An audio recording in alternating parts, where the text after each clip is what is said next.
പരിശുദ്ധ ഖുർആനിൽ സൂറത്തുൽ അറാഫിൽ റബ്ബ് സുബ്ഹാനഹു വ തആല ഒരു കാര്യം പറഞ്ഞു വെക്കുന്നുണ്ട്.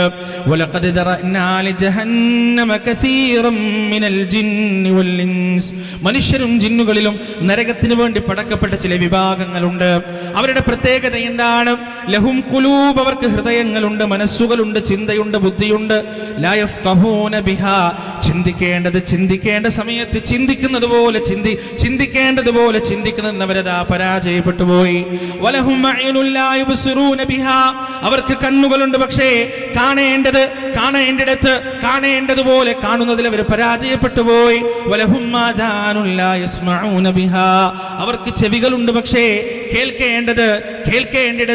കേൾക്കേണ്ടതുപോലെ കേൾക്കുന്നതിൽ അവർ പരാജയപ്പെട്ടു പോയി. ഉലൈക കല്ലനാം, അവർ നാൽക്കാലികൾക്ക് സമമാണ്.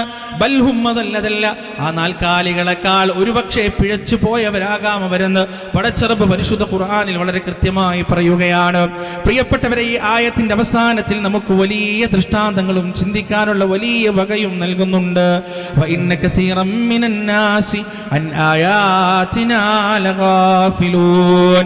ഓരോ മരണങ്ങളും അല്ലാഹുവിന്റെ ദൃഷ്ടാന്തങ്ങളാണ്. ഓരോ ഖബറടക്കലുകളും അല്ലാഹുവിന്റെ ദൃഷ്ടാന്തങ്ങളാണ്.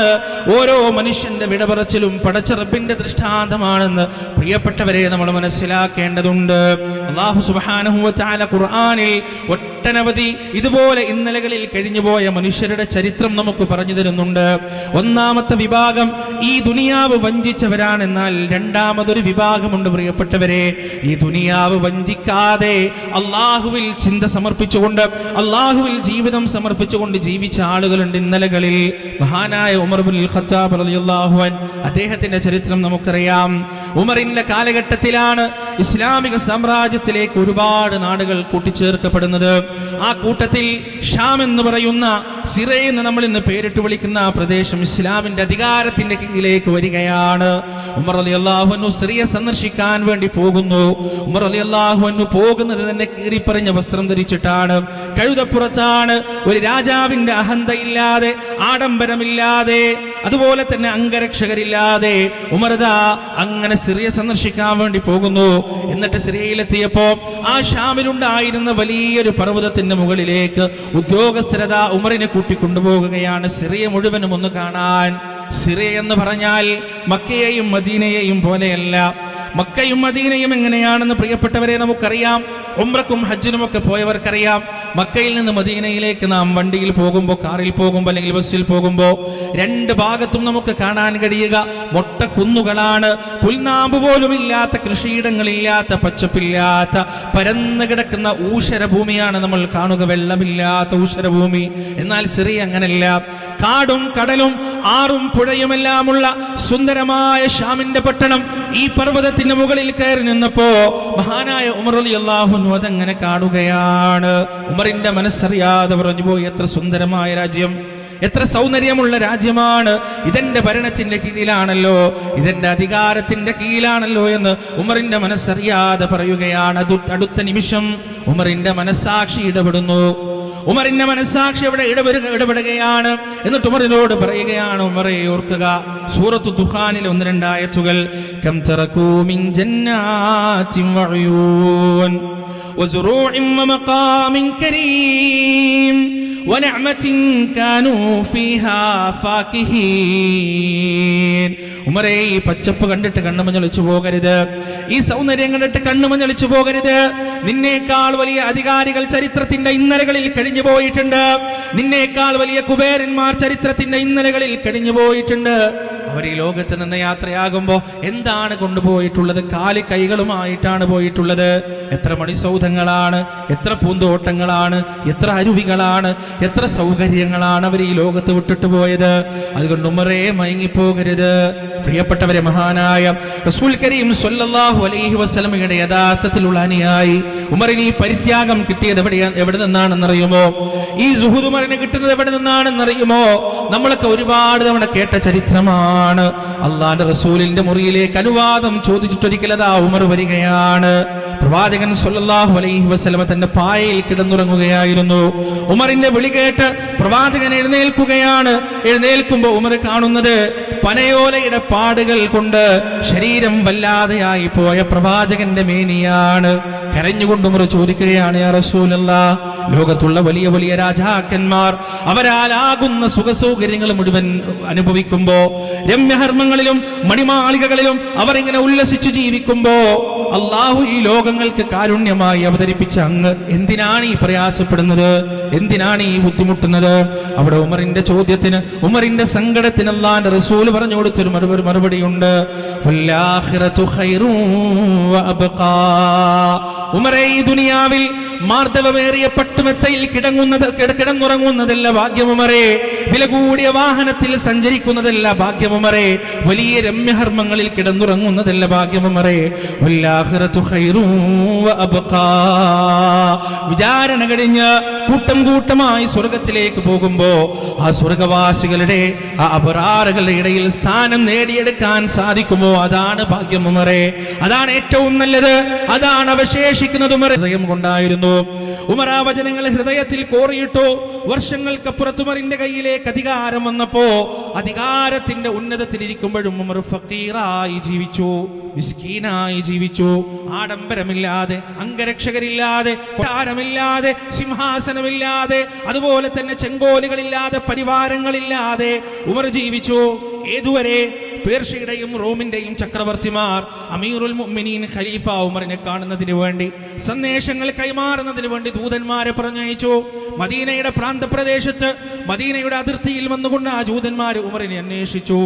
മദീനയുടെ അതിർത്തികളിൽ കളിച്ചുകൊണ്ടിരിക്കുന്ന കുട്ടികൾ ആ ദൂതന്മാരുടെ കൈപിടിച്ചുകൊണ്ട് കൊണ്ടുപോയി എവിടേക്ക്? പാറാവുകാരില്ലാത്ത, കൊട്ടാരമില്ലാത്ത, അംഗരക്ഷകരില്ലായ മരത്തിന്റെ ചോട്ടിൽ കിടന്നുറങ്ങുന്ന, കീറിപ്പറിച്ച വസ്ത്രം ധരിച്ച ഫക്കീറായ അമീറുൽ മുഅ്മിനീനെ കാണാൻ, ഉമറിനെ കാണാൻ, ഖലീഫ ഉമറിനെ കാണാൻ.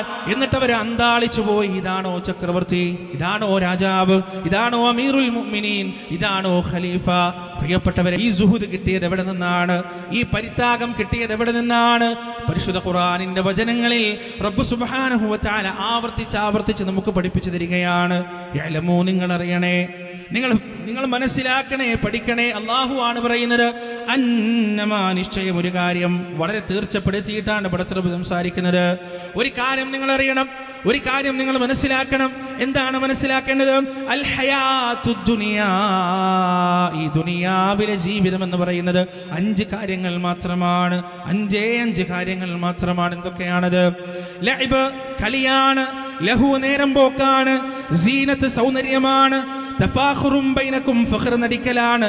വതകാസുറും ഫിൽ അംവാലി വൽ ഔലാദ്, നേടിയെടുത്ത ധനത്തിന്റെയും സന്താനങ്ങളുടെയും പേരിൽ കസുറു നടിക്കലാണ്. ലഇബാണ്, ലഹുവാണ്, സീനത്താണ്, ഫഖറാണ്, കസറാണ്. ഈ 5 കാര്യങ്ങൾ മാത്രമാണ് ഈ ദുനിയാവ്. എന്നിട്ട് ഈ 5 കാര്യങ്ങളെയും ഒരു ഉദാഹരണത്തിൽ അല്ലാഹു സുബ്ഹാനഹു വ തആല നമുക്ക് വിശദീകരിച്ചു തരികയാണ്. ഈ 5 കാര്യവും ഏതുപോലെയാണെന്നറിയുമോ? കമസലി ഗൈസ്, ഒരു മഴ പോലെയാണ്. വാനലോകത്ത് നിന്ന് ചൊരിയപ്പെടുന്ന ഒരു മഴ പോലെയാണ്. ആ മഴയുടെ പ്രത്യേകത എന്താണ്? അജബൽ കുഫാറ നബാതുഹു, ആ മഴ ഭൂമിയിലേക്ക് തട്ടിക്കഴിഞ്ഞാൽ അതൊരു പച്ചപ്പുണ്ടാക്കും. അതൊരു തരത്തിലുള്ള വസന്തമുണ്ടാക്കാനുണ്ട്. അജബൽ കുഫാറ നബാതു, കൃഷിയിടത്തിൽ ജോലി ചെയ്ത കൃഷിക്കാർക്ക് ആ പച്ചപ്പ് കാണുമ്പോൾ എന്തൊരാനന്ദമാണ്, എന്തൊരു സന്തോഷമാണ്. എന്നാൽ ആ പച്ചപ്പ് നിലനിൽക്കുമോ? കാലാവസ്ഥ മാറുകയാണ്. ശിശിരവും വസന്തവും ഹേമന്തവും വേനലും ഇങ്ങനെ മാറി വരുമ്പോ ആ പച്ചപ്പ് അങ്ങോട്ട് അപ്രത്യക്ഷമാകുന്നു. അതിന്റെ സൗന്ദര്യം മങ്ങുകയാണ്, അതിന്റെ സൗന്ദര്യം അവസാനിക്കുകയാണ്. അതിലേക്ക് അത് മാറാൻ തുടങ്ങുന്നു. എന്നിട്ട് അങ്ങനെ ഒരു പച്ചപ്പ് അവിടെ ഉണ്ടായിരുന്നു എന്ന് പോലും തിരിച്ചറിയാൻ പറ്റാത്ത വിധത്തിൽ അതതാ ഊഷര ഭൂമിയായി മാറുകയാണ്. ഒരു പുൽനാമ്പ് പോലും ഇല്ലാത്ത മൊട്ടക്കുന്നുകളായി മാറുകയാണ്. വയനാട്ടിലേക്കൊക്കെ പോയ സമയം മഴക്കാലം കഴിഞ്ഞ ഉടനെ വലിയ പർവ്വതങ്ങൾ പച്ച പുതച്ചു നിൽക്കുന്നതായി കാണാൻ കഴിയും. പ്രിയപ്പെട്ടവരെ, കുറച്ചങ്ങോട്ട് വേനൽക്കാലമായി കഴിഞ്ഞാൽ ആ പച്ചപ്പ് മുഴുവൻ അപ്രത്യക്ഷമാകുകയാണ്. ദുനിയാവിനെ കുറിച്ച് പറഞ്ഞ ഈ 5 വിശേഷങ്ങൾ ഉണ്ടല്ലോ, നിങ്ങൾ അനുഭവിക്കുന്ന ആസ്വാദനങ്ങളാകട്ടെ, നിങ്ങളുടെ സൗന്ദര്യമാകട്ടെ, സമ്പത്താകട്ടെ, മക്കളാകട്ടെ, എല്ലാം അസ്തമിച്ചു പോകുന്നതാണ്.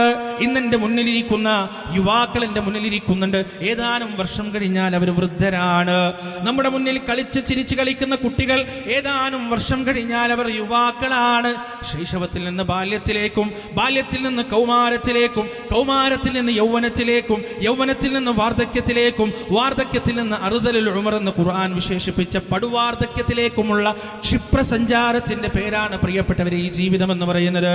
ആ ആയത്ത് അല്ലാഹു സുബ്ഹാനഹു വ തആല അവസാനിപ്പിക്കുന്നത് വമൽ ഹയാത്തുദ് ദുനിയാ ഇല്ലാ മതാഉൽ ഗുറൂർ. ഈ ദുനിയാവിലെ ജീവിതം വഞ്ചനയാണ്. ഈ ദുനിയാവിലെ ജീവിതം ചതിയാണ്. നിങ്ങൾ കാണുന്നത് യാഥാർത്ഥ്യങ്ങളല്ല. നിങ്ങൾ കാണുന്ന ഒരിക്കലും അനശ്വരമല്ല, നശ്വരമാണ്. എന്തൊക്കെ സൗകര്യങ്ങൾ ഇവിടെ കിട്ടിയാലും അതൊന്നും ഒരിക്കലും ശാശ്വതമല്ല. അതുകൊണ്ട് ദുനിയാവിലെ ജീവിതത്തിൽ നിങ്ങൾ മയങ്ങിപ്പോകരുത്. വഗറത്തുഹുൽ ഹയാത്തുദ് ദുനിയാ. ഈ ദുനിയാവിലെ ജീവിതം അവർ വഞ്ചിച്ചു കളഞ്ഞു എന്ന് പടച്ചറബ് പറഞ്ഞു തന്ന ഈ ദുനിയാവിലെ ജീവിതത്തിൽ പ്രിയപ്പെട്ടവരെ മരണത്തെ മറന്നൊരവസ്ഥയിലേക്ക് നാം എത്തിച്ചേരാൻ പാടില്ല. സൂറത്തുൽ ആൽ ഇമ്രാനിൽ വളരെ സുന്ദരമായ ഒരു വചനത്തിലൂടെ അല്ലാഹു അത് വിശദീകരിക്കുന്നുണ്ട്. കുല്ലു നഫ്സിൻ ദാഇഖത്തുൽ മൗത്ത്. എല്ലാ ശരീരങ്ങളും മരണം ആസ്വദിക്കുന്നതാണ്, അനുഭവിക്കുന്നതാണ്. ദാഇഖ എന്ന് പറഞ്ഞാൽ രുചിച്ചു എന്നാണ് അതിന്റെ അർത്ഥം. എല്ലാ ശരീരങ്ങളും ആണാകട്ടെ പെണ്ണാകട്ടെ പണക്കാരനാകട്ടെ പണിക്കാരനാകട്ടെ മൃഗമാകട്ടെ മത്സ്യമാകട്ടെ പക്ഷിയാകട്ടെ പ്രാണികളാകട്ടെ ജനിച്ചിട്ടുണ്ടോ മരണമെന്ന പ്രതിഭാസം ഉറപ്പാണ്. നാളെ ഞാൻ ജീവിക്കുമെന്ന് എനിക്ക് ഉറപ്പ് പറയാൻ കഴിയുകയില്ല, എന്നാൽ ഞാനൊരു ദിനം മരിക്കുമെന്ന് ഉറപ്പ് പറയാൻ സാധിക്കും. വജാഅത് സക്രത്തുൽ മൗതി ബിൽ ഹഖ് ദാലിക മാ കുൻത മിൻഹു തഹീദ്. ഈ പ്രപഞ്ചത്തിന്റെ ഏറ്റവും വലിയ സത്യമായ മരണം അതിന്റെ സക്കറാത്തും കൊണ്ടുവരുമ്പോ എന്ന് പരിശുദ്ധ ഖുർആനിൽ അല്ലാഹു സുബ്ഹാനഹു വ തആല വിവരിച്ചു തരികയാണ്. പ്രിയപ്പെട്ടവരെ, ഖുർആൻ നമുക്കറിയാത്ത അഭൗതിക ലോകത്തുള്ള ഒരുപാട് കാര്യങ്ങൾ പറഞ്ഞു തരാനുള്ള ഗ്രന്ഥമാണ് പരിശുദ്ധ ഖുർആൻ. നമ്മുടെ മരണത്തെക്കുറിച്ച് ഖുർആൻ സംസാരിച്ചിട്ടുണ്ട്. ആ മരണത്തിന്റെ അവസ്ഥയിൽ നമുക്കിന്ന് കാണാൻ പറ്റാത്ത പല കാര്യങ്ങളും കാണാൻ പറ്റുമെന്ന് ഖുർആൻ നമുക്ക് പഠിപ്പിച്ചു തന്നിട്ടുണ്ട്. ലഖദ് കുൻത ഫീ ഗഫ്ലത്തിൻ മിൻ هذا فكشفنا عنك غطاءك فبصرك اليوم حديد. അശ്രദ്ധരായിരുന്നു നമ്മൾ. രണ്ട് ഭാഗത്തോളത്തും ഇരുന്നു കൊണ്ട് റഖീബ് അതീദ് സദാ എഴുതിക്കൊണ്ടിരിക്കുന്നുണ്ട്. നമ്മൾ കാണുന്നില്ല. ഹഫദത്തിന്റെ മലക്കുകൾ നമ്മുടെയും നമ്മുടെ മക്കളുടെയും ചുറ്റിലും സദാ സഞ്ചരിക്കുന്നുണ്ട്. നാം അത് കാണുന്നില്ല. എന്നാൽ മരണത്തിന്റെ സമയത്ത് പ്രിയപ്പെട്ടവരെ നമ്മുടെ കണ്ണിന്റെ മൂടി അങ്ങ് എടുത്തു മാറ്റുന്നതാണ്. രണ്ടവസ്ഥയാണ് മരണത്തിന് അല്ലാഹു പരിചയപ്പെടുത്തിയിട്ടുള്ളത്. ഒന്നാമത്തെ അവസ്ഥ ഏതാണെന്നറിയുമോ? സൂറത്തുൽ ഫജ്റിന്റെ അവസാന ഭാഗത്ത് റബ്ബ് സുബ്ഹാനഹു വ തആല വിവരിക്കുന്നുണ്ട്. യാ അയ്യതുഹൻ നഫ്സുൽ മുത്മഇന്ന. അല്ലയോ സമാധാനമടഞ്ഞ ആത്മാവേ. മലക്കുകളുടെ അഭിസംബോധനയാണ്. ഇർജിഇ ഇലാ റബ്ബികി റാദിയതൻ മർദിയ. 3 ക്വാളിറ്റികളാണ് ഇവിടെ പറഞ്ഞത്. ഈ 2 ആയത്തുകളിൽ മരിക്കുന്ന മുഅ്മിനിന് 3 ക്വാളിറ്റികൾ ഉണ്ടാകുമെന്നാണ് പറഞ്ഞത്. അതിൽ ഒന്നാമത്തെ ക്വാളിറ്റി എന്താണ്? മുത്മഇന്നാണ്. അവൻ മുത്മഇന്നാണ്, സമാധാനമടഞ്ഞ ആത്മാവാണ്, ശാന്തിയടഞ്ഞ ആത്മാവാണ്. പ്രയാസങ്ങളില്ലാത്ത, ദുരിതങ്ങളില്ലാത്ത, വേദനയില്ലാത്ത, അഹങ്കാരമില്ലാത്ത, സ്പർദ്ധയില്ലാത്ത, അസൂയയില്ലാത്ത, വൈരാഗ്യമില്ലാത്ത, ശുചുവായ നിന്നേക്കാൾ വലിയവൻ എന്ന തോന്നലുണ്ടാകരുത്, ചിന്തയുണ്ടാകരുത്. എൻ്റെ അഭിപ്രായമാകണം അവനേക്കാൾ കൂടുതൽ പരിഗണിക്കപ്പെടേണ്ടെന്ന ചിന്തയുണ്ടാകരുത്. ആരോടും ദേഷ്യമില്ലാത്ത, മത്സരബുദ്ധിയില്ലാത്ത, സമാധാനമടഞ്ഞ മനസ്സായിരിക്കും അവർക്ക് മരണത്തിന്റെ സമയത്ത്. എൻ്റെ പ്രിയപ്പെട്ടവരെ, സ്വന്തമൊന്ന് ഇഹ്തിസാബ് നടത്തി നോക്കുക, സ്വന്തമൊന്ന് വിചാരണ ചെയ്തു നോക്കുക. ഈ സമയത്ത് മലക്കുൽ മൗത്ത് വന്നാൽ ആ ഒരവസ്ഥയിൽ തിരിച്ചു പോകാൻ നമുക്ക് സാധിക്കുമോ? ആരോടും ദേഷ്യമില്ലാത്ത, ആരോടും വൈരാഗ്യമില്ലാത്തൊരവസ്ഥയിൽ റബ്ബിലേക്ക് തിരിച്ചു പോകാനുള്ളൊരവസ്ഥയിലാണോ ഞാനും നിങ്ങളും നിൽക്കുന്നതെന്ന് ആലോചിച്ച് നോക്കുക. രണ്ടാമത്തെ ക്വാളിറ്റിയായി അവിടെ പരിഷ്ടമാണ്. അള്ളാഹുവിൽ തൃപ്തി ഉണ്ടാവുക എന്ന് പറഞ്ഞാൽ എന്താണ്? അള്ളാഹുവിൻ്റെ വിധിയിൽ തൃപ്തി ഉണ്ടാവുക എന്നാണ്. റബ്ബെന്ത് വിധിച്ചാലും അതിൽ തൃപ്തിയാണ്. ഞാൻ ദരിദ്രനാണോ? അൽഹംദുലില്ലാ. ഞാൻ പണക്കാരനാണോ? അൽഹംദുലില്ലാ. ഞാൻ വിരൂപിയാണോ? അൽഹംദുലില്ലാ. ഞാൻ സുന്ദരനാണോ? അൽഹംദുലില്ലാ. എൻ്റെ കച്ചവടത്തിൽ ഉയർച്ചയുണ്ടോ? അൽഹംദുലില്ലാ. എൻ്റെ കച്ചവടം തകർന്നു കിടക്കുകയാണോ? അൽഹംദുലില്ലാ. എൻ്റെ ഉപജീവനം വിശാലമാകുന്നുണ്ടോ? അൽഹംദുലില്ലാ. ഇല്ലാതെയാവുന്നുണ്ടോ? അൽഹംദുലില്ലാ. എനിക്ക് സന്താനങ്ങളുണ്ടോ? അൽഹംദുലില്ലാ. സന്താനങ്ങളില്ലേ? അൽഹംദുലില്ലാ. ഇല്ലായ്മയിലും വല്ലായ്മയിലും ദാരിദ്ര്യത്തിലും പ്രയാസത്തിലും അർ-റഹ്മാനിർ റഹീം, പരമകാരുണികനും കരുണാനിധിയുമായ റബ്ബ്, മാലിക് യൗമിദ്ദീൻ, പ്രതിഫല ദിവസത്തിന്റെ ഒരേ ഒരു അധിപൻ, ഇയ്യാക നഅ്ബുദു വ ഇയ്യാക നസ്തഈൻ, റബ്ബേ നിന്നെ മാത്രം ഞങ്ങൾ ആരാധിക്കുന്നു, നിന്നോട് മാത്രം ഞങ്ങൾ സഹായം തേടുന്നു. എന്നിട്ട് പിന്നെ നമ്മൾ പറയാനുള്ളത് പറയുകയാണ്, ചോദിക്കാനുള്ളത് ചോദിക്കുന്നു. എന്താണ്? ഇഹ്ദിനസ് സിറാത്തൽ മുസ്തഖീം, നേരായ മാർഗത്തിൽ നീ എന്നെ വഴി നടത്തണേ റബ്ബേ.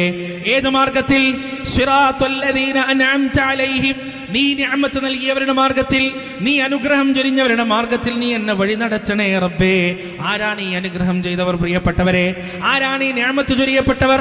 വമൻ യുത്ഇല്ലാഹ വറസൂൽ, ആരാണോ അല്ലാഹുവിനെയും പ്രവാചകനെയും അനുസരിച്ചത്, ഫൗലായിക മഅല്ലദീന അൻഅമല്ലാഹു അലൈഹിം മിനൻ നബിയ്യീന വസ്സിദ്ദീഖീന വശുഹദാഇ വസ്സാലിഹീൻ വഹസുന ഉലൈക റഫീഖാ. അവർ അമ്പിയാക്കളുടെ കൂടെയാണ്, സിദ്ദീഖുകളുടെ കൂടെയാണ്, ശുഹദാക്കളുടെ കൂടെയാണ്, അതുപോലെ തന്നെ രക്തസാക്ഷികളുടെ കൂടെയാണ്. പ്രിയപ്പെട്ടവരെ, ഫദ്ഖുലി ഫീ ഇബാദി എന്ന് റബ്ബ് പറയുമ്പോ, മരിക്കുന്ന ഒരു മനുഷ്യനോട് റബ്ബ് അത് പറയുമ്പോ അല്ലാഹു ഉദ്ദേശിക്കുന്നത് ഈ പറയുന്ന അടിമകളെയാണ്. അല്ലദീന അൻഅമല്ലാഹു അലൈഹിം മിനൻ നബിയ്യീന വസ്സിദ്ദീഖീന വശുഹദാഇ വസ്സാലിഹീൻ, സദ്വൃത്തരുടെ കൂടെ റബ്ബേ, രക്തസാക്ഷികളുടെ കൂടെ റബ്ബേ, സത്യവാന്മാരുടെ കൂടെ റബ്ബേ, പ്രവാചകന്മാരുടെ കൂടെ റബ്ബേ. അങ്ങനെ ആ കൂട്ടത്തിലാണ് എന്നെ ഉൾപ്പെടുത്തേണ്ടത്. അതുകൊണ്ട് എന്നെ പ്രിയപ്പെട്ടവരെ, ഇന്ന് തൊട്ട് നമസ്കാരത്തിൽ കൈകെട്ടിക്കൊണ്ട് ഫാത്തിഹ സൂറത്ത് ഓതുമ്പോ സിറാത്തൽ ലദീന അൻഅംത അലൈഹിം എന്ന് നിങ്ങൾ പാരായണം ചെയ്യുമ്പോ, നിങ്ങളുടെ മരണത്തിന്റെ സമയം നിങ്ങളുടെ മനസ്സിലേക്ക് ഓടി വരണം. നിങ്ങളുടെ മരണത്തിന്റെ സമയത്തുള്ള ആ രംഗങ്ങൾ മനസ്സിലേക്ക് ഓടി വരണം. എന്നിട്ട് റബ്ബിനോടുള്ള പ്രാർത്ഥന, റബ്ബേ നീ ഖുർആനിൽ പറഞ്ഞ സ്വാലിഹീങ്ങളുടെ കൂടെ, ശുഹദാക്കളുടെ കൂടെ, അമ്പിയാക്കളുടെ കൂടെ, സത്യവാന്മാരുടെ കൂടെ എന്നെ നീ ഉൾപ്പെടുത്തണേ റബ്ബേ. അവസാനം മരണത്തിലേറി ഞാൻ നിന്നിലേക്ക് തിരിച്ചു വരുമ്പോ, അല്ലാ തിരിച്ചുവരവ് ഈ പറയുന്ന വാക്കുകൾ കേട്ടുകൊണ്ടാകാൻ എന്നെ അനുഗ്രഹിക്കണേ റബ്ബേ. ഫദ്ഖുലി ഫീ ഇബാദി. അവസാനമായി അല്ലാഹ്ക്ക് പറയാനുള്ളത് എന്താണ്? ഫദ്ഖുലി ജന്നതി, എന്റെ സ്വർഗത്തിലേക്ക് പ്രവേശിച്ചു കൊള്ളുക. പ്രിയപ്പെട്ടവരെ, മരണത്തോടുകൂടി ജീവിതം അവസാനിക്കുന്നില്ല. ഈ ദുനിയാവിലെ ജീവിതಕ್ಕೆ തിരശീല വീഴുന്നതോടൊപ്പം പിറകിലുള്ള ബർസഖിന്റെ ജീവിതത്തിലേക്കുള്ള തിരശീല പൊങ്ങുകയാണ്. വിശാലമായ ജീവിതമാണ് നമുക്ക് പോകാനുള്ളത്, ബർസഖിലേക്കാണ്. മനുഷ്യ ജീവിതത്തിന്റെ ഘട്ടങ്ങളെ കുറിച്ച് പരിശുദ്ധ ഖുർആനും തിരുഹദീസും നമുക്ക് പരിചയപ്പെടുത്തി തന്നിട്ടുണ്ട്. ഒന്നാമത്തെ ലോകം എന്ന് പറയുന്നത് ആത്മാക്കളുടെ ലോകമാണ്, ആലമുൽ അർവാഹാണ്. രണ്ടാമത്തെ ലോകം എന്ന് പറയുന്നത് അജ്ഞാതമായ കാലഘട്ടമാണ്. ഹൽ അതാ അലൽ ഇൻസാനി ഹീനും മിനദ് ദഹ്രി ലം യകുൻ ഷൈഅൻ മദ്കൂറാ, ഓർക്കപ്പെടാൻ പറ്റാത്തൊരു അവസ്ഥയിൽ മനുഷ്യ ജീവിതങ്ങൾ കഴിഞ്ഞു പോയിട്ടുണ്ട്. മൂന്നാമത്തെ ഘട്ടം എന്ന് പറയുന്നത് അള്ളാഹുവിന്റെ ഇടപെടൽ കൊണ്ട് ഉമ്മയുടെയും വാപ്പയുടെയും ശരീരത്തിൽ പപ്പാതിയായും പിന്നീട് ഉമ്മയുടെ ഗർഭപാത്രത്തിനകത്ത് പൂർണ്ണമായും റബ്ബ് നമ്മെ സ്വാംശീകരിക്കുന്ന മൂന്നാമത്തെ ഘട്ടമാണ്.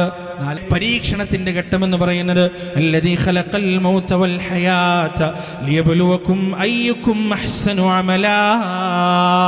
ഈ ജീവിതത്തിലേക്ക് നമ്മെ ഒരുക്കുന്നതാണ് കഴിഞ്ഞ കാലഘട്ടത്തിലെ ഘട്ടങ്ങൾ എന്ന് പറയുന്നത്. ഈ ജീവിതത്തിന്റെ നമ്മുടെ പ്രവർത്തനങ്ങൾക്കനുസരിച്ചാണ് വരാൻ പോകുന്ന ഘട്ടങ്ങൾ ഇരിക്കുന്നത്. പ്രിയപ്പെട്ടവരെ, ഇനി ഓരോ ഘട്ടങ്ങളും പ്രയാസം കൂടിയതാണ്.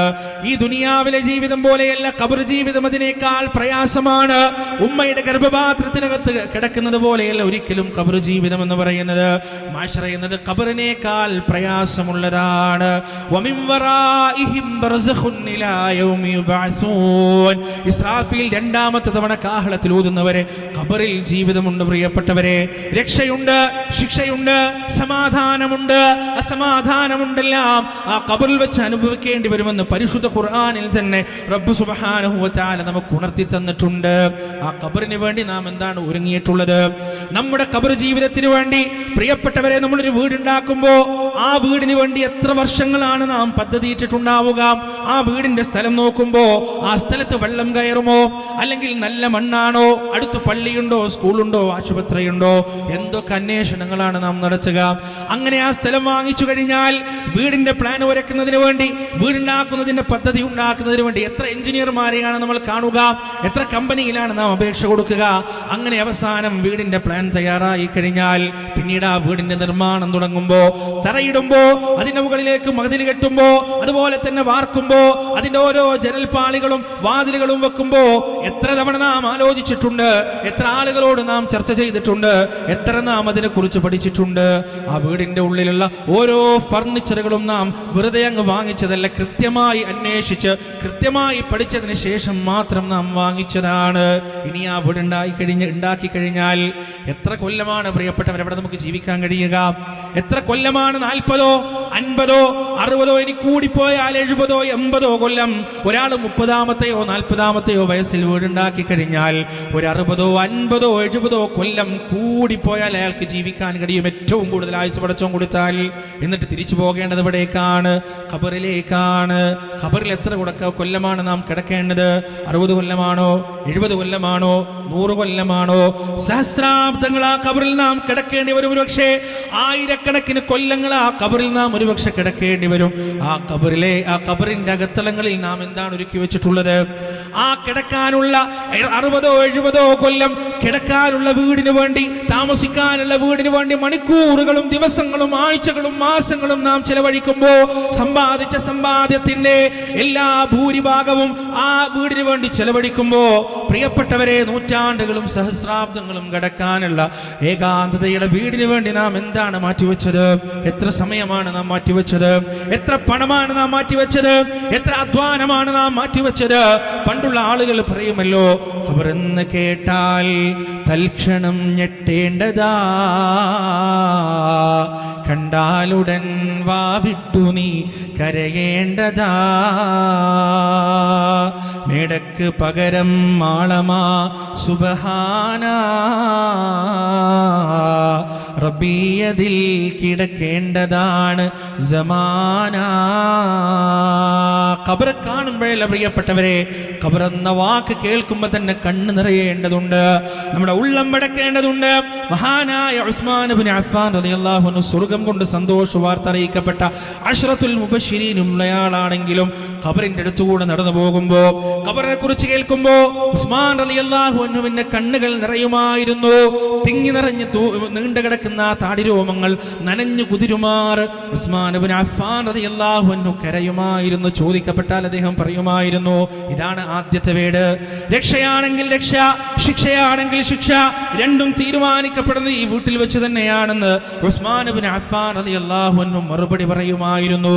പ്രിയപ്പെട്ടവരെ, ആ ഖബറിലെ അവസ്ഥകൾ, തലയിണയില്ലാത്ത, മാർദ്ദവമേറിയ മെട്ടയില്ലാത്ത, AC ഇല്ലാത്ത, വിളക്കുകളില്ലാത്ത, സുഖസൗകര്യങ്ങളില്ലാത്ത ആ ഖബറിന്റെ അകത്ത് എത്ര കാലം നാം കിടക്കേണ്ടതുണ്ട് പ്രിയപ്പെട്ടവരെ? അവിടെ നമുക്ക് ബാക്കിയാവുക 3 കാര്യങ്ങൾ മാത്രമാണ്. 3 കാര്യങ്ങൾ മാത്രമാണ്. അതിലൊന്നാമത്തത് നമ്മുടെ അമലുകളാണ്, നമ്മുടെ കർമ്മങ്ങളാണ്. നിസ്കരിക്കാൻ നമുക്ക് ഇഷ്ടമല്ല, എന്നാൽ ആ നമസ്കാരമാണ് ഖബറിൽ നമുക്ക് ഉപകാരപ്പെടുക. കച്ചവടത്തേക്കാൾ ഇഷ്ടം, നിസ്കാരത്തേക്കാൾ നമുക്കിഷ്ടം കച്ചവടമാണ്. കച്ചവടം ഖബറിലെത്തുകയില്ല, നിസ്കാരം ഖബറിലെത്തും. ഭക്ഷണത്തേക്കാൾ, നോമ്പിനേക്കാൾ നമുക്കിഷ്ടം ഭക്ഷണമാണെന്നാൽ ആ ഭക്ഷണം ഖബറിലേക്ക് എത്തുകയില്ല പ്രിയപ്പെട്ടവരെ, നോമ്പ് ഖബറിലേക്ക് എത്തും. എന്താണോ നാം ഇവിടെ വിമുഖത കാണിച്ചു കൊണ്ടിരിക്കുന്ന കാര്യം, മടി കാണിച്ചു കൊണ്ടിരിക്കുന്ന വിഷയം എന്താണോ, ആ മടി കാണിച്ചു കൊണ്ടിരിക്കുന്ന വിഷയം മാത്രമേ ഖബറിലേക്ക് ഒഴുകിയെത്തുകയുള്ളൂ എന്ന് അല്ലാഹുവിന്റെ റസൂൽ നമുക്ക് പഠിപ്പിച്ചു തരികയാണ്. രണ്ടാമതായി ബാക്കിയാകുക എന്താണ്? സ്വദഖത്തുൻ ജാരിയ. ജാരി എന്ന് പറഞ്ഞാൽ ഒഴുകുന്നത് എന്നാണ് അതിന്റെ അർത്ഥം. ഒരാളുടെ ആയുസ്സിന് ശേഷവും ഒഴുകിക്കൊണ്ടിരിക്കുന്ന സ്വദഖ. എത്ര സുന്ദരമായ പ്രയോഗമാണ്! ഒരു മനുഷ്യന്റെ ആയുസ്സിന് ശേഷവും ആയുസ്സിന്റെ അപ്പുറത്തേക്കും ഒഴുകിക്കൊണ്ടിരിക്കുന്ന സ്വദഖ. അത് അയാളുടെ സ്വതക്ക ഏറ്റവും മഹനീയമായ സ്വതക്കയാണ്. എന്താണത്? ജീവിത കാലഘട്ടത്തിൽ നാം ഇവിടെ ബാക്കിയാക്കി പോകുന്ന അഥറുകളാണ്. ഇന്നാ നഹ്നു നുഹ്യിൽ മൗതാ വനക്തുബു മാ ഖദ്ദമു വആഥാറഹും വകുല്ല ശൈഇൻ അഹ്സൈനാഹു ഫീ കിതാബിൻ മുബീൻ. സൂറ യാസീനിലെ ആയത്താണ്. മഹാനായ ഡോക്ടർ ഉസ്മാൻ സാഹിബ് മരിക്കാൻ കിടക്കുമ്പോൾ അദ്ദേഹം അങ്ങനെ കരയുകയാണ്. അദ്ദേഹത്തിന്റെ കണ്ണങ്ങനെ നിറഞ്ഞൊഴുകുകയാണ്. ആളുകൾ ചോദിക്കുന്നു, എന്താണ് ഡോക്ടർ നിങ്ങൾ ഇങ്ങനെ കരയുന്നത്, നിങ്ങളെ സങ്കടപ്പെടുത്തുന്നത് എന്താണെന്ന് ചോദിച്ചപ്പോ അദ്ദേഹം മറുപടി പറയുകയാണ്, ഈ ആയത്താണ് ഓതുന്നത്. ഇന്നാ നഹ്നു നുഹ്യിൽ മൗതാ വനക്തുബു മാ ഖദ്ദമു വആഥാറഹും. നാമാണ് ജീവിപ്പിക്കുകയും മരിപ്പിക്കുകയും ചെയ്യുന്നത്. മരണത്തിനുമപ്പുറം നിങ്ങളുടെ അസറുകളെ നാം എഴുതി വെക്കുന്നതാണ്, ആഥാറുകളെ നാം എഴുതി വെക്കുന്നതാണ്. അദ്ദേഹം പറയുകയാണ്, എൻ്റെ ജീവിതത്തിന്റെ ഭൂതകാലഘട്ടത്തിൽ യുക്തിവാദിയായ ഒരു കാലഘട്ടം എനിക്കുണ്ടായിരുന്നു. ചന്തക്കുന്ന അങ്ങാടിയിൽ യുക്തിവാദത്തിന് വേണ്ടി പരസ്യമായി വാദിച്ചൊരു കാലഘട്ടം എനിക്കുണ്ടായിരുന്നു. ആ യുക്തിവാദത്തിന്റെ മാറാപ്പ് വേറിക്കൊണ്ട് ഒരുപാട് മനുഷ്യരുടെ ജീവിതത്തിലേക്ക് ഇടപെടുന്ന ഒരു കാലഘട്ടം എനിക്കുണ്ടായിരുന്നു. പക്ഷേ പിന്നീടാണ് എനിക്ക് ഈ വിശ്വാസത്തിന്റെ മാധുര്യം നുണയാൻ കഴിഞ്ഞത്. ഈ യുക്തിവാദം എന്ന് പറയുന്നത്, ഈ നിരീശ്വരവാദം എന്ന് പറയുന്നത് ഒരടിസ്ഥാനവുമില്ലാത്ത പമ്പര വിഡ്ഢിത്തമാണെന്ന വസ്തുത ഞാൻ മനസ്സിലാക്കി തിരിച്ചു വരുന്നത് പിന്നീടാണ്. പക്ഷേ ആ കാലഘട്ടത്തിൽ എന്റെ പ്രവർത്തനത്തിന്റെ അത്തറിന്നും നിലനിൽക്കുന്നുണ്ടാവും. അന്നത്തെ എന്റെ സംസാരം കേട്ട്, അന്നത്തെ എന്റെ അവതരണം കേട്ട് ഏതെങ്കിലും ഒരു മനുഷ്യന്റെ വിശ്വാസത്തിന് കുത്തു വന്നിട്ടുണ്ടെങ്കിൽ അത് ഞാൻ ഈ ലോകത്ത് ബാക്കിയാക്കി പോകുന്ന അത്തറാണ്. ആ അത്തറിനെ ഞാൻ ഭയപ്പെടുന്നു, ആ അടയാളത്തെ ഞാൻ ഭയപ്പെടുന്നു. എന്റെ പ്രിയപ്പെട്ടവരെ, നാം ഉണ്ടാക്കി വെച്ച അടയാളം എന്താണ്? നമ്മുടെ മരണത്തിന് ശേഷം ആളുകൾ നമ്മെ എങ്ങനെയാണ് ഓർക്കുക? നാം ഉണ്ടാക്കി വെച്ച ബംഗ്ലാവ് പോലെയുള്ള വീടിലൂടെയാണോ, അതല്ലെങ്കിൽ നാം വളർത്തിയെടുത്ത വിശാലമായ കച്ചവട സാമ്രാജ്യത്തിലൂടെയാണോ, അതല്ല നാം നാട്ടിലുണ്ടാക്കിയ 5 നേരവും ഹയ്യാല സ്വലാ എന്ന മധുരമായ ബാങ്കിന്റെ ധ്വനികൾ ഉയരുന്ന പള്ളിയിലൂടെയാണോ, അതല്ല നാം തെളിച്ചു വെച്ച തൗഹീദിന്റെ പ്രബോധനത്തിന്റെ ആ പരിശ്രമത്തിന്റെ വഴിയിലൂടെയാണോ? ഏതിലൂടെയാണ് ആളുകൾ നമ്മെ ഓർക്കുക? പ്രിയപ്പെട്ടവരെ, നമ്മുടെ മരണശേഷവും നാം ഇവിടെ ചിലവഴിച്ച, നാം ഇവിടെ ഉണ്ടാക്കിയെടുത്ത, ജനങ്ങൾക്ക് ഉപകാരമുണ്ടാകുന്ന, ആളുകൾക്ക് ഹിദായത്ത് കിട്ടുന്ന മാർഗങ്ങളുണ്ടല്ലോ, അതിനെയാണ് സ്വതഖത്തുൻ ജാരി എന്ന് പറയുന്നത്. അത് ഖബറിലേക്ക് അങ്ങനെ ഒഴുകിക്കൊണ്ടിരിക്കും. ആ ഒഴുക്ക് നിൽക്കുന്നത് വരെ ഒരു കിണർ കുഴിച്ചു കൊടുത്താൽ ആ കിണറ്റിൽ നിന്ന് മൃഗങ്ങളും പക്ഷികളും മനുഷ്യരും വെള്ളം കുടിക്കുന്ന കാലത്തോളം ഇയാളുടെ കിതാബ് അടച്ചു വെക്കുകയില്ല മലക്കുകൾ. ഈ മനുഷ്യന്റെ കിതാബ് അടച്ചു വെക്കുകയില്ല. ആലോചിച്ചു നോക്ക് നിങ്ങൾ, നമ്മൾ മരണപ്പെട്ട് കഴിഞ്ഞാൽ പിന്നെ ഒരു തിന്മയും നമ്മൾ ചെയ്യില്ല, ഒരു തിന്മയും ചെയ്യാൻ കഴിയില്ല. ആ സമയത്തും മലക്കുകൾ ഈ ലോകത്ത് എഴുതിക്കൊണ്ടിരിക്കുകയാണ് നമ്മുടെ നന്മകൾ അവരങ്ങനെ എഴുതിക്കൊണ്ടിരിക്കുകയാണ്. നാം കുടിച്ച കിണറിൽ നിന്ന് ഓരോ പക്ഷി വെള്ളം കുടിക്കുമ്പോഴും, ഓരോ മൃഗങ്ങൾ വെള്ളം കുടിക്കുമ്പോഴും, ഓരോ മനുഷ്യൻ വെള്ളം കുടിക്കുമ്പോഴും, നാം ഉണ്ടാക്കി കൊടുത്ത പള്ളിയിൽ നിന്ന് ഓരോ മനുഷ്യർ സുജൂദ് ചെയ്യുമ്പോഴും, ഓരോ മനുഷ്യർ ഇബാദത്ത് ചെയ്യുമ്പോഴും നമ്മുടെ കിതാബിലേക്ക് അമലുകൾ അങ്ങനെ രേഖപ്പെടുത്തപ്പെട്ടുകൊണ്ടേയിരിക്കുകയാണ്. സ്വതഖത്തുൻ ജാരിയ, ഒഴുകുന്ന സ്വതഖയാണ്. മൂന്നാമതായ ഖബറിലേക്ക് ബാക്കിയായി വരാനുള്ളത് എന്താണെന്ന് പ്രിയപ്പെട്ടവരെ, അല്ലാഹുവിന്റെ റസൂൽ പറയുന്നു, വലദുൻ സ്വാലിഹുൻ യദ്ഉ ലഹു. സ്വാലിഹായ സന്താനമാണ്, അവന് വേണ്ടി പ്രാർത്ഥിക്കുന്ന, ദുആ ചെയ്യുന്ന സ്വാലിഹായ സന്താനമാണ്. അതുകൊണ്ട് എൻ്റെ പ്രിയപ്പെട്ടവരെ, എൻ്റെ മക്കൾ ഇന്നത് പഠിച്ചിട്ടുണ്ട്, ഇന്ന വീട്ടിലാണ് കല്യാണം കഴിച്ചത്, ഇന്ന ജോലിയാണ് അവൻ ചെയ്യുന്നത്, ഇത്ര അക്കശമ്പളമാണ് അവൻ വാങ്ങിക്കൊണ്ടിരിക്കുന്നത് എന്ന് പറയുന്നതിനേക്കാൾ അപ്പുറത്ത് എൻ്റെ കുട്ടി സ്വാലിഹാണ്, ദരിദ്രനാണെങ്കിലും കൂലിപ്പണിയെടുക്കുന്നവനാണെങ്കിലും സ്കൂളിലോ അതല്ലെങ്കിൽ കോളേജുകളിലോ വലിയ പെർഫോമൻസ് ഒന്നും കാഴ്ചവെക്കാൻ അവന് സാധിച്ചിട്ടില്ലെങ്കിലും അവൻ സ്വാലിഹാണ്, തഹജ്ജുദ് നിസ്കരിക്കുന്നവനാണ്, അള്ളാന്റെ മുന്നിൽ കൈനീട്ടുന്നവനാണ്, കരയുന്നവനാണ്, ദഅവത്തിന്റെ വീതിയിൽ സജീവമായുള്ളവനാണെന്ന് പറയാൻ ഒരാൾക്ക് സാധിച്ചാൽ ആ മകന്റെ ഇസ്തിഗ്ഫാറാണ്, ആ മകന്റെ ദുആയാണ് ഖബറിലേക്ക് അങ്ങോട്ട് ഒഴുകി വരിക. നമ്മൾ ഈ പടുത്തുയർത്തുന്നതോ, നമ്മൾ ഈ വാരിക്കൂട്ടുന്നതോ, നമ്മൾ ബന്ധങ്ങൾ നോക്കാതെ, രക്തബന്ധങ്ങൾ നോക്കാതെ, ഹക്കും ബാത്തിലും ഹറാമും ഹലാലും നോക്കാതെ നമ്മൾ ഈ നേടിയെടുക്കുന്നതോ ഒന്നും എൻ്റെ പ്രിയപ്പെട്ടവരെ ഖബറിലേക്ക് വരികയില്ല എന്ന് നമ്മൾ മനസ്സിലാക്കുക. ആ ഖബറിൽ അല്ലാഹുവിന്റെ റസൂൽ ചില ചോദ്യങ്ങൾ പഠിപ്പിച്ചു തന്നിട്ടുണ്ട്. എന്താണ് ആ ചോദ്യങ്ങൾ? മൻ റബ്ബുക, ആരാണ് നിന്റെ റബ്ബ് എന്നാണ് ഒന്നാമത്തെ ചോദ്യം. ആരാണ് നിന്റെ റബ്ബ് എന്നാണ് ഒന്നാമത്തെ ചോദ്യം. ഈ ചോദ്യത്തിന്റെ പ്രത്യേകത എന്താണെന്നറിയോ പ്രിയപ്പെട്ടവരെ? ഈ ചോദ്യത്തിന് എത്ര വലിയ അറബിക് മുൻഷിയായാലും, അറബി പഠിച്ച് സകല കിതാബുകളും ഓതി, മജ്മൂഉൽ കുതുബ് മുഴുവനും ഓതി, അറബി ഭാഷയുടെ അങ്ങേയറ്റത്തെ സങ്കീർണമായ കാര്യങ്ങളും കിതാബുകളും എല്ലാം പഠിച്ചു വെച്ച വലിയ പണ്ഡിതനെന്ന് നമ്മൾ വിചാരിക്കുന്ന ആളുകൾക്ക് ഒരുപക്ഷെ ഈ ഖബറിൽ വെച്ച് കഴിഞ്ഞാലുള്ള ഒന്നാമത്തെ ചോദ്യത്തിന് മറുപടി പറയാൻ കഴിയില്ല. എന്നാൽ അറബി അറിയാത്ത, ഖുർആൻ ഓതും ഒരുപക്ഷെ അർത്ഥം മനസ്സിലാകാത്ത, മൻ റബ്ബുക എന്ന് പറഞ്ഞാൽ ഈ ദുനിയാവിൽ വെച്ച് തന്നെ എന്താണ് ഈ ചോദിച്ചതെന്ന് മനസ്സിലാകാത്ത പാമരനായ ഒരു മനുഷ്യൻ, പടുജാഹിലായ ഒരു മനുഷ്യൻ, ആ മനുഷ്യൻ ഖബറിൽ വെച്ച് മറുപടി പറയും, റബ്ബി, അല്ലാഹുവിന്റെ റബ്ബ് അല്ലാഹുവാണ്, എന്റെ രക്ഷിതാവ് അല്ലാഹുവാണ്. എങ്ങനെയാണ് ഈ മറുപടി പറയാൻ സാധിക്കുക? യുസബ്ബിതുല്ലാഹുൽ ലദീന ആമനു ബിൽ ഖൗലി സാബിതി ഫിൽ ഹയാത്തി ദുനിയ വഫിൽ ആഖിറ. ഈ ദുനിയാവിൽ ആ കലിമക്ക് വേണ്ടി നാം ഉറച്ചു നിൽക്കേണ്ടതുണ്ട്. ലാ ഇലാഹ ഇല്ലല്ലാഹ് എന്ന വചനം, അല്ലാഹു അല്ലാതെ ആരാധനയില്ല എന്ന വചനം മക്കൾക്ക് താരാട്ട് പാടാൻ വേണ്ടി മാത്രമുള്ളതല്ല പ്രിയപ്പെട്ടവരെ. ലാ ഇലാഹ ഇല്ലല്ലാഹ് അത് ഹൃദയത്തിൽ നിന്ന് പുറത്തേക്ക് വരേണ്ടതാണ്.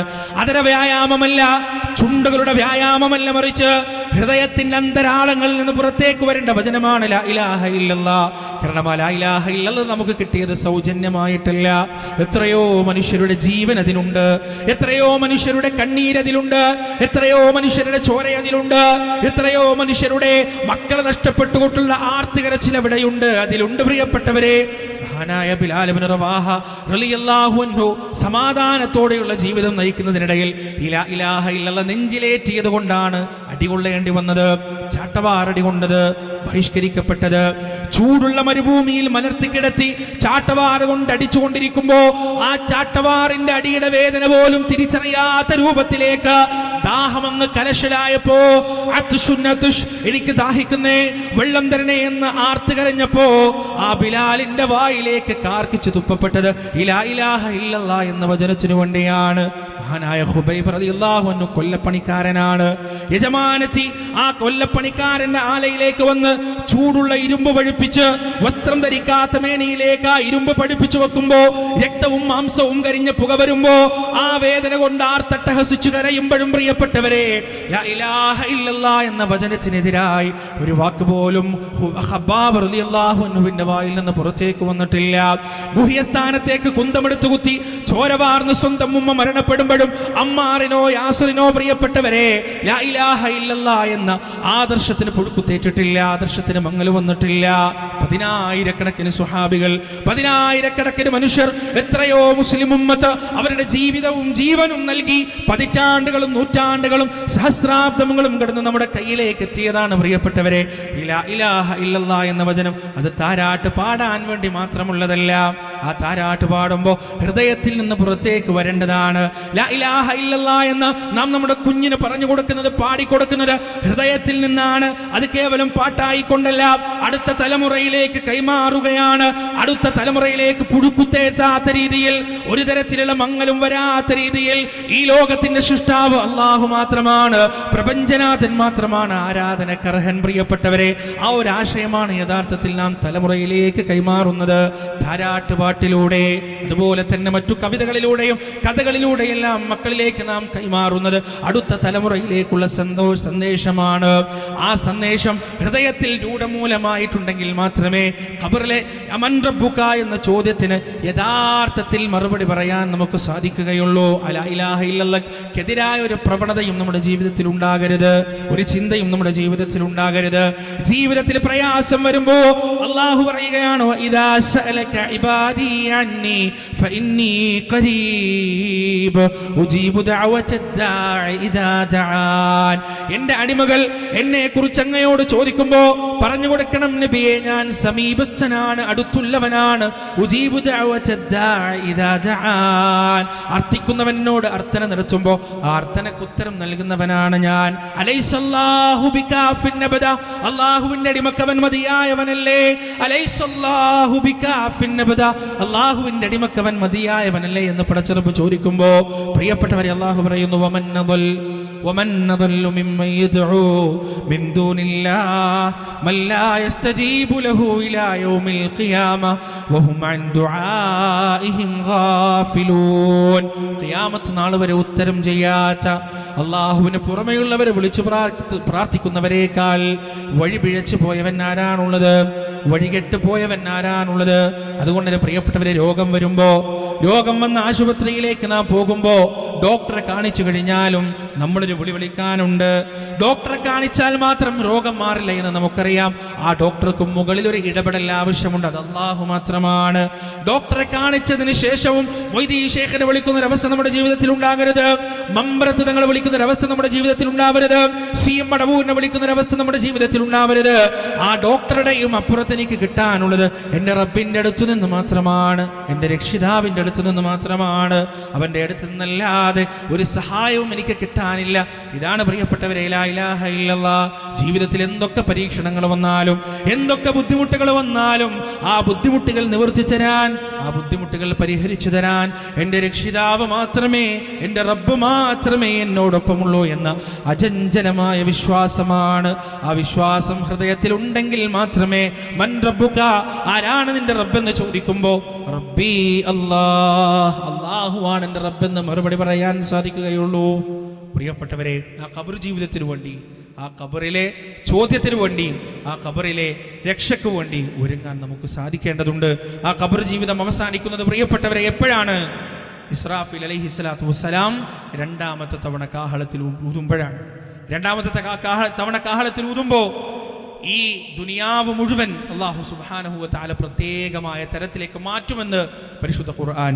വ ഇന്നാ ലജാഇലൂന മാ അലൈഹാ സുഈദൻ ജുറുസാ.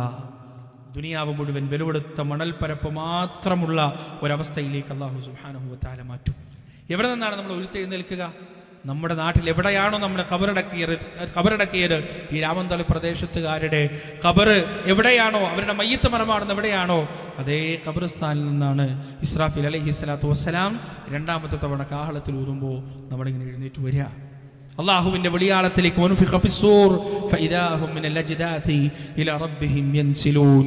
സൂറിലൂതപ്പെട്ട് കഴിഞ്ഞാൽ അള്ളാഹുവിന്റെ വിളിക്കുത്തരം നൽകിക്കൊണ്ട് കൂട്ടം കൂട്ടമായി അവർ ആ വിചാരണ വേദിയിലേക്ക് അങ്ങനെ പോകുകയാണ്. അള്ളാഹുവിലേക്ക് മടക്കപ്പെടുന്ന ആ ഭീകരമായ ദിവസത്തെ നിങ്ങൾ സൂക്ഷിക്കണേ. വൈയക്തിക ജീവിതങ്ങളിലും കുടുംബ ജീവിതങ്ങളിലും സാമ്പത്തിക സാമൂഹിക കുടുംബ ജീവിതങ്ങളിലുമെല്ലാം പരിശുദ്ധി കാത്ത് സൂക്ഷിക്കണം. കാരണം അന്നേ ദിവസത്തെ വിചാരണയിൽ നാവിനോ വായക്കോ ഒരു സ്ഥാനമില്ല. അൽയൗമ നഖ്തിമു അലാ അഫ്വാഹിഹിം വതുകല്ലിമുനാ ഐദീഹിം വതശ്ഹദു അർജുലുഹും ബിമാ കാനൂ യക്സിബൂൻ. കളവ് മാത്രം പറഞ്ഞ് ന്യായീകരിച്ച് മാത്രം ശീലമുള്ള നമ്മുടെ വായകൾക്കും നാവുകൾക്കും സീൽ വെച്ച് കൈകൾ റബ്ബിനോട് പറയും, ഫഅൽതു കദാ വകദാ, ഫഅൽതു കദാ വകദാ, റബ്ബേ ഞാൻ ഇന്നത് ചെയ്തു. കാല് സാക്ഷ്യം വഹിക്കും, അല്ലാഹുവേ ആ ചെയ്തിക്ക് ഞാൻ സാക്ഷിയാണ്, ആ പ്രവർത്തനത്തിന് ഞാൻ സാക്ഷിയാണ്. അതുകൊണ്ട് എൻ്റെ പ്രിയപ്പെട്ടവരെ, തൗഹീദ് ഉറപ്പിക്കുക, സുന്നകളായി ജീവിക്കുക, പരലോക രക്ഷയ്ക്ക് വേണ്ടി പരിശ്രമിക്കുകയും പ്രാർത്ഥിക്കുകയും പ്രയത്നിക്കുകയും ചെയ്യുക. അല്ലാഹുവേ ഞങ്ങളിൽ നിന്ന് വന്നുപോയ ചെറുതും വലുതുമായ തെറ്റുകുറ്റങ്ങൾ നീ ഞങ്ങൾക്ക് പുറത്തു മാപ്പാക്കി തരണേ അല്ല. പരലോകത്തെ രക്ഷ നേടിയെടുക്കുന്നവരുടെ കൂട്ടത്തിൽ, ഖബർ ശിക്ഷയിൽ നിന്ന് രക്ഷപ്പെടുന്നവരുടെ കൂട്ടത്തിൽ, ഭയാനകവും ഭീകരവുമായ നിന്റെ നരകത്തിൻ്റെ അദാബിൽ നിന്ന് രക്ഷ നേടിയെടുക്കുന്നവരുടെ കൂട്ടത്തിൽ ഞങ്ങൾ നീ ഉൾപ്പെടുത്തണേ റബ്ബേ. നിന്റെ ഔദാര്യം കൊണ്ട് സ്വർഗത്തിലേക്ക് എത്തിച്ചേരുന്നവരുടെ കൂട്ടത്തിൽ ഞങ്ങൾ നീ ഉൾപ്പെടുത്തുകയും ചെയ്യണം റബ്ബേ. റബ്ബനാ ആതിനാ ഫിദ്ദുനിയാ ഹസന വഫിൽ ആഖിറതി ഹസനത വഖിനാ അദാബന്നാർ. റബ്ബനാ തഖബ്ബൽ മിന്നാ ഇന്നക അൻതസ് സമീഉൽ അലീം വതുബ് അലൈനാ ഇന്നക അൻതത് തവ്വാബുർ റഹീം. വആഖിറു ദഅവാനാ അനിൽ ഹംദുലില്ലാഹി റബ്ബിൽ ആലമീൻ. വസ്സലാമു അലൈക്കും വറഹ്മത്തുള്ളാഹി.